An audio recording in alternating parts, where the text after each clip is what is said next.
naho ndiko ndavuga muri ubu busokere bwa mariage ndiko ndavuga akandi kantu bene data nari kuvuga bene data kazi bene data babadamu mwagize mariage nukuri mumenya abo bantu mwubakanye n'abantu b'Imana. Amen. Ukabuze ko umugabo wawe yake Yesu Kristo umwami n'umukiza afise ijambo ry'Imana afise mwemu yera wewe ni wocunga umuntu kurusha mwemu yera. Rero ako kantu ka telekomande mwazanye wariye wari kumwe nabande umugabo yataho kamenga agiye muri sentare ivyo birici urugo rwanyu wari kumwe nande wasangiye nande wageze gute telefone ukaba watoye ukigiza ugahindura ikirere nibiba izera Imana izera masengesho izera ubuzima bw'Imana bukorera muri wewe musengere hamatashe asange hari kirere ciza muhira aragubwa neza cyane hama kuguma mukuri ukaguma mubona neza biramuhindura naho yoho bari ingeso mbi afise naho ubundi kuca umuzana umenga n'umwana wavyaye rindira uvyare cyangwa uje kubana bawe babo nibuzozora baza warihe wari kumwe nabande wari gute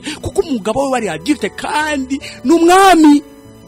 Amen. Reka rero kuvuruga ikirere muhira reka kuvuruga ikirere muhira ahubwo kreye ikirere ciza cyane. Amen. Hama naho reka nje kubagabo kandi nakana Bibiliya iravuga ngo nko kujya Yesu ari umutwe hama umubiri akaba ari shengero giwe. Bibiliya ikivuga ngo uwo mubiri wiwe ngo arawoza ngo kugira ngo ntugire amarabaga cyangwa injebejebe ngo kandi akawogesha ijambo.